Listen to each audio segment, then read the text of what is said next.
આ ગુલાપાન ઈ બધું કરવા વાળું સ્ટેજ નહીં ચડે. હું ઈશ્વરદાન નો લોહી છું સાહેબ. પણ ઘણા ઓળખાણું આપે હું આનું લોહી છું. પુરાવા તો માઈક આંગલેના દેવાના હોય. ઘા થાય ના. પરિવાર પણ મારા શિરોમાની છે. કે કોઈ પણ મને જે તમને શોખ છે ને મોરે મોરાનો, અને હું તો મારા મંદિરમાં ઊભો તો ને 2025 પછી સિલેક્ટેડ ડાયરા એમ લાગે ને આ કર્યા જેવા છે. દ્વારકાધીશ, જય માતાજી બધાને. કેમ છો બધા? જો કે તમે લોકો બધા મજામાં છો તો તમારા બધાનું હાર્દિક સ્વાગત છે આપણા નવા વિડીયોની અંદર. તો તમને તમને ખબર પડી ગઈ છે કે આ વિડીયો કેના ઉપર છે. તો આજથી 2 વર્ષ પહેલા દેવેદ ખવડ અને બ્રિજરાજ ગઢવી વચ્ચે થોડીક માથાકૂટ થઈ ગઈ હતી. અને એ આ માથાકૂટની શરૂઆત ક્યાંથી થઈ ને તે તમે શરૂથી તમે જુઓ. તમે પહેલા આ વિડીયો તમે જોઈ. જેથી આ બ્રિજરાજદારને માફીનો વિડીયો બનાવવો પડે, જેથી આ બ્રિજરાજદારના કોઈ દી સ્ટેજ નહીં ચડે. હું ઈશ્વરદાન નો લોહી છું સાહેબ. ઈ તો પોતાને ખબર હોવી જોઈએ કે શું આપણે બોલીએ છીએ. આ ગમે એમાંથી ગમે આવી નીકળી પડે ને પછી ગમે બોલે છે સ્ટેજ ઉપર જ નો ચડાય. રાખાવ અને કા પછી ભોગવી લેવાય. જે થાય ભોગવી લેશું, પણ નથી માંગવાની અને નથી માંગવાની. મર્દાનગીની વાતો કરો, નીચે ઉતરીને પગ પકડવા. અરે જા જા માય કાંગલા, અહીંયા તો ઈશ્વરદાન નો લોહી તો આવી જજો તમારે ગમે છે. આ લુખાઈગીરી નથી કરવી, પણ સાહેબ ખોટી રીતે એવી રીતે કોઈ આપણને હેરાન કરી જાય એવું નથી સહન કરવાનું. તો બ્રિજરાજ ગઢવીભાઈ એ રીતના બોલે છે કે રાકાવ તમારા સ્ટેજ ઉપર ચડાય નહીં ને આ ને તો પછી સ્ટેજ ઉપર બેઠા ઉતરી માફી મગાઈ નહીં આમ તેમ ને બધું બોલતા હતા. તે પછી દેવેદભાઈ તે બધું માથે ઓઢી લીધું ને દેવેદભાઈ પછી કઈક આ રીતનો જવાબ આપ્યો. તમે આ વિડીયો તમે જોવો દેવેદભાઈ નો. હું આનું લોહી છું આવી ઘણી રાડું નાખે છે આજકાલ. હા, કે મર્દાનગીની વાતો કરે, નીચે ઉતરીને માફી માંગે. આવી ઘણી બધી વિડીયો ક્લિપો સાંભળું છું એટલે બોલવું પડે. ઘણા ઓળખાણું આપે હું આનું લોહી છું. પુરાવા તો માઈક આંગલેના દેવાના હોય. આ થાય ને ખબર પડે કે આનો દીકરો હોય બીજો હોય નહીં. પુરાવા રાકા માણાને દેવા પડે. હું આ છું. પુરાવા કોણ આપે? પુરાવા તો તમારી તાકાત જેથી મેદાનમાં તમારો ઘા પડે ને તેથી દુનિયાને ખબર પડે કે આનો જ હોય બીજો હોય નહીં. ઈ તમારે બોલવાની જરૂર નથી, પુરાવા દેવાની જરૂર નથી. દુનિયાને ખબર પડી જાય તમારી વાણી, તમારી તાકાત, તમારો ઘા. એમાં એવું બોલવાની જરૂર નથી. અને સમય છે, સમય બળવાન છે એટલું યાદ રાખજો. કિતને મુફલિસ ખો ગયે, કિતને તમંગર હો ગયે, या मिल गए माटी में तो दोनों बराबर हो गए. माय कांगला ઓળખાણું આપે ને પુરાવા આપે. મર્દને ઓળખાણ આપવાની જરૂર ન હોય, એની મર્દાનગી જેની ઓળખાણ હોય છે. તો આજથી 2 વર્ષ પહેલા સોશિયલ મીડિયા ઉપર તમે જો બધે એને આ જ વિડીયો પડતો હતો કે બ્રિજરાજ ગઢવી અને દેવેદ ખવડનો જે માથાકૂટનો વિડીયો હતો તે જ પડતો હતો. અને તે પછી સોનલધામ મઢડાથી આપણે દાદુભાઈ અને ગિરીશ અપ્પાને એવો સારો એક વિચાર આવ્યો કે બ્રિજરાજ ગઢવી અને દેવેદભાઈ ખવડનો કે સમાધાનનું કંઈ ગોઠવીએ. તમે આ વિડીયો પણ જોઈ લે સમાધાનનો. જય સોનભાઈમાં હમણાં જે તાજેતરમાં ઘટના થઈ બ્રિજરાજભાઈ અને મારો જે વિડીયો સોશિયલ મીડિયા ઉપર જે ફરે એમાં બ્રિજરાજભાઈ જે કંઈ બોલ્યો હું કંઈ બોલ્યો એક હૃદયથી મરેડાના પાદરમાં સોનભાઈમાના સાનિધ્યમાં ઊભો છું. કારણ કે ઈશ્વરદાનભાઈને અને ચારણ સમાજને મારા શિરોમાન્ય માન્યા છે અને જીવિત ત્યાં સુધી માનવાનો છું. ત્યારે મારા બોલવાથી કાંઈ બ્રિજરાજભાઈની કે અથવા ઈશ્વરદાનભાઈ આખા પરિવારની કંઈક લાગણી દુભાણી કે મારા શબ્દોથી દુઃખ થયું હતું, હૃદયથી માફી જાઉં છું, મારી ભૂલ ગણાય. અને ચારણ સમાજ પણ મારા શિરોમાન્ય છે અને ઈશ્વરદાનભાઈ પરિવાર પણ મારા શિરોમાન્ય છે. આ સૌને જય માતાજી. જે કાંઈ બન્યું છે, હું જે કાંઈ બોલ્યો છું એ જેને સમજવાનું હતું એ સમજી ગયા છે. હું ખરેખર જે કોઈને મેં જવાબ દેવાનો હતો એ દઈ દીધો છે. ખરેખર હું દેવાયતભાઈ માટે નહોતો બોલ્યો. આજકાલનો નહીં, અમે વર્ષોથી એવા મિત્રો છીએ અને કાઠી અને ચારણ મિત્ર હોય કે અંગત હોય એ નવાઈ વાત નથી. બેયને તકલીફ પડે એ નવીન ઘટના કહેવાય. પણ આપણે આદિકાળથી ભેગા હેલા આવીએ છીએ અને ભેગા જ છીએ. એટલે આ વસ્તુ કોઈ પણ રીતે દેવાયતભાઈને કોઈ એવો સમાજ કે કોઈ એવા માણસો ટાર્ગેટ ન કરે અને કોઈ ખોટી કોમેન્ટ ન કરે એમની ઉપર. હંમેશા માટે અમે બે ભાઈઓ ભેગા છીએ. કાઠીને ક્ષત્રિયો ચારણો બધા ભેળા રહ્યા છે અને ભેળા રહેવાના છે. જે કઈ મન દુઃખો હતા એ આજ મઢડાના આ સોનભાઈમાના પાદરમાં એ બધા જ મન દુઃખોની ચોખવટો થઈ ગઈ છે. કોઈ પણ જાતના મન દુઃખો છે નહીં. અને હું કે કોઈ પણ મારા બાપુને ચાહનારા કે કોઈ પણ મને હા કે પછી તો પછી વચમાં છે ને બધું એવું લાગતું હતું કે બધું શાંત થઈ ગયું છે બધું કે બેયને કઈ જાતની કઈ પ્રોબ્લેમ છે નહીં એવું બધું લાગતું હતું. તે પછી બે જુગલબંધીમાં એક ડાયરો પણ કરેલો છે અને તે પણ આ વિડીયો તમે જોઈ લ્યો જુગલબંધીનો. તો સમાધાન થઈ ગયા પછી બે એક જુગલબંધીમાં એક જગ્યાએ ડાયરો પણ કરેલો છે. અને હું મારે પર્સનલી એક વાત કરું ને તો દેવતભાઈને હું 1 થી 2 વાર મળ્યો છું અને દિદાનભાઈને હું 2 થી 3 વાર મળ્યો છું. બેનો સ્વભાવ મેન્ટાલિટી બહુ સારો છે અને બહુ સારા માણસ છે બે. અને 8 થી 2 વર્ષ પહેલા બ્રિજદાનભાઈનો ડાયરો અને બ્રિજદાનભાઈએ ડાયરામાં એમ કીધેલું કે 2025 પછી કે શાંતિ થઈ જાય. પણ શાંતિ શેના માટે થઈ જાય? અને તમે પેલા દેવેશભાઈને તમે પેલા આ વિડીયો તમે જોઈ લો. એની હદ નથી યાર. 2025 પછી સિલેક્ટેડ ડાયરા એમ લાગે ને આ એ કર્યા જેવા છે એવામાં મોગલ કરાવે તો કરવા છે, બાકી માતાજી સુખી રાખે યાર. તો દેવેશભાઈ એ રીતની વાત કરે છે કે 2025 કે સિલેક્ટેડ ડાયરા કરવા છે કે આ ઘા સહન નથી થતા. અને આના પછી બ્રિજદાનભાઈ એક વાત કરેલી તે તમે જોઈ લો. પછીમાં બીજા ઘણાને શાંત કરાવીએ છે, તમે શાંત રહ્યો. હા સગરદાવ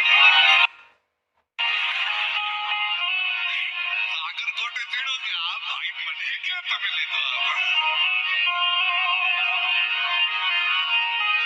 ઉમેશ વયો ગયો. હાય ઉમેશ, હમણાં અગાસી ઉપર ઠેકડો નો માર્યો, ઉતરી ના આવજે દાદરા હો પાછો.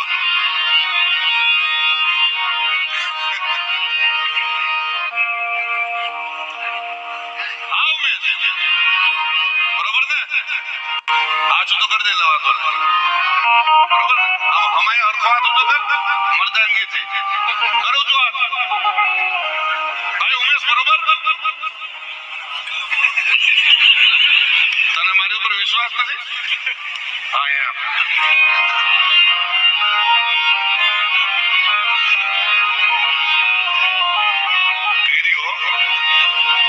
સાગર કે ભારે કરી હો.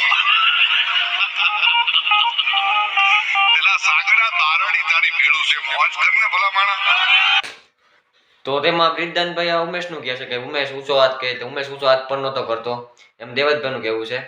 તમે પેલા એને આ વિડીયો તમે જોઈ લે પછી હું તમને મેન અને મનની મનમાં ન રહી જાય તો મારાથી નથી રહેવાતું. હું આની પહેલા 2022 બોલ્યો હતો કે 2022 મેં એવું સ્ટેટમેન્ટ આપેલું કે 2025 હું સિલેક્ટેડ ડાયરા કરીશ. આ ઘા સહન નથી થતા યાર. એટલે ત્યારે બધાને એવું હતું કે એવા તો કયા ઘા છે જે તમે 4-5 દિવસથી સાંભળો છો. અરે તમારી જાતના સારા ખાદડાઓ, તમારામાં દમ હોય તો હાદી સાથીએ મોરે મોરો મારી દો, ખબર પડે. ફિલોસોફી કરવા તમને બોલાવે છે. તમે મને પૈસા આપ્યા આ પ્રોગ્રામમાં, કલાકાર તરીકે તમે મને બોલાવ્યો. શું કામ બોલાવ્યો? સારી વાત કરું, સારું ગીત ગાવ, સારા એક બે પ્રસંગ બોલું, એ માટે બોલાવ્યો ને. તમે મને ડાયલોગ બાજી કરવા બોલાવ્યો છે. તમારે ગામ આરે વાંધો હોય આ બોલવા માટે તમે મને બોલાવો છો. સમજદાર છો એટલે ટકોર કરું છું તમને. એવા કલાકારને તમે નક્કી કરીને બોલાવો કે જેની આગળથી સારું સાંભળવા મળે, જેની આગળથી સારું જાણવા મળે, એને બોલાવો. આયા બહેન ફિલોસોફી કરે, મોટી મોટી વાતો કરે, દમ તો કઈ છે નહીં. અને બીજી વાત, હું ઘણી વાર ડાયરામાં બોલું છું, તમે તો સમજદાર છો. ખદડાન ખહુરિયાન યાદ છે ને? હવે ખદડા હોય એને તમારે જોવો હોય એના ઉપર સિંગડા નો હોય, ખહુરિયા હોય એને તમારે જોવો હોય તો એના માથે સિંગડા નો હોય. પણ માતાજીના મંદિરે સમાધાન થઈ ગયું હોય હોનબાઈ માના મંદિરમાં, અને ત્યાર પછી બોલે આથી બીજા મોટા ખદડા હોય ક્યાં? આથી બીજા મોટા ખહુરિયા હોય ક્યાં? મને અફસોસ ઈ વાતનો છે કે મારે તો તૈયારી છે જ, પણ સાહેબ એને મારી માં હોનબાઈ નો મલાદો રાખતાય નો આવડ્યું. ખાલી માની શરમ તો ભર્યો હોત અને હું તો માના મંદિરમાં ઊભો હતો ને એટલે માફી માંગી હતી, બાકી હવે હોય આવો. અને હવે તમને કેતો જાઉં છું, આ પેલા ડાયરામાં સિલેક્ટેડ ડાયરામાં દાંત કરતા કરતા કેતો જાઉં છું, સાંભળો, આવેશમાં આવી નથી બોલતો. હવે માફી માંગુ તો હું ડાયરા મૂકી દઈશ. ઉમેશ પરમારનું શું કહેવું છે ને તે તમે પણ જોઈ લ્યો. અને તમને અને મને બેને ખબર છે કે ઉમેશ પરમાર અને દેવેશભાઈ બંને ડાયરામાં ભેગા હોય એટલે મોજે મોજે જ હોય, બેનો ડાયરો હોય એટલે. તો તમે પેલા ઉમેશ પરમારને શું કેવું છે? જય ગેલમાં હર હર મહાદેવ. આપ બધાને એક વાત શેર કરવા માટે આવ્યો છું કે ઘણા સમયથી ઘણા બધા લોકોના મનમાં મને અને દેવાયતભાઈને લઈને ઘણા બધા વિચારો ફરી રહ્યા છે. તો આપને હું એક વાતની ચોખવટ કરી દઉં કે મારે અને દેવાયતભાઈને કોઈ પણ જાતની નાની મોટી વાતની કોઈ પણ જાતની પ્રોબ્લેમ થઈ નથી, કોઈ પણ જાતની તકલીફ નથી. મારે અને દેવાયતભાઈને હાલ અત્યારે પણ પારિવારિક નાતો છે અને બધા કલાકારનો ખૂબ મને સપોર્ટ છે અને બધા કલાકાર ખૂબ મને પ્રેમ કરે છે, નાના ભાઈથી વિશેષ. અને આપ બધાનો સપોર્ટ એટલે કે તમે બધા જેટલા મારા ચાહક મિત્રો છો એ બધાનો સપોર્ટ અને બધાના પ્રેમથી જ ઉમેશ પરમાર અહીંયા સુધી પહોંચ્યો છે. અને આપને આ બધાને મારે વાત શેર કરવી જરૂરી લાગી એટલે હાલ અત્યારે શેર કરું છું કે ભાઈ મારે અને દેવાયતભાઈને કોઈ પણ જાતનો કાંઈ પણ પ્રોબ્લેમ છે નહીં, બરોબર. તો આપ બધાએ મને ખૂબ જે દિલથી સપોર્ટ કરો છો અને ખૂબ જે પ્રેમ આપો છો એવો ને એવો પ્રેમ મારા માથે વરસાવતા રહેજો. અને હું અત્યારે મારી રીતે ખૂબ સારા પ્રોગ્રામ કરું છું આપના બધાના આશીર્વાદથી અને ખૂબ બધાનો પ્રેમ મને મળી રહ્યો છે. એટલે આ બધી વસ્તુ જોઈને હું ખૂબ રાજી છું, ખૂબ ખુશ છું, બરોબર. આવો ને આવો પ્રેમ મારા માટે રાખજો, આવી જ બધાથી આશા રાખું છું હું. એ સાથે બધાને જય ગેલમાં હર હર મહા. તો ઉમેશ પરમાર એમ કહે છે કે મારે અને દેવાયતભાઈને કોઈ જાતનું કંઈ શું કે એવું ગેરસમજ કે કંઈ એવું થયું નથી, બરોબર. મારે અને દેવાયતભાઈને બહુ સારા સંબંધ છે એમ કહે છે. અને આના પછી બ્રિજદાન ગઢવીના ઘણા એવા બધા ડાયરા શું કે સામે આવ્યા હતા, તે ઘણું બધું બોલે છે, પણ શક્યતા જ નથી. અને એ એમ કહેતા હોય કે હું આને નહોતો કહેતો ને આમ ને બધું, બરોબર.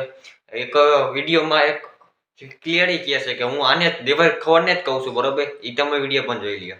જે તમને શોખ છે ને મોરે મોરાનો, એ મોરે મોરાનો શોખ તમ તારે જ્યારે પૂરો કરવો હોય ત્યારે મોસ્ટ વેલકમ છે.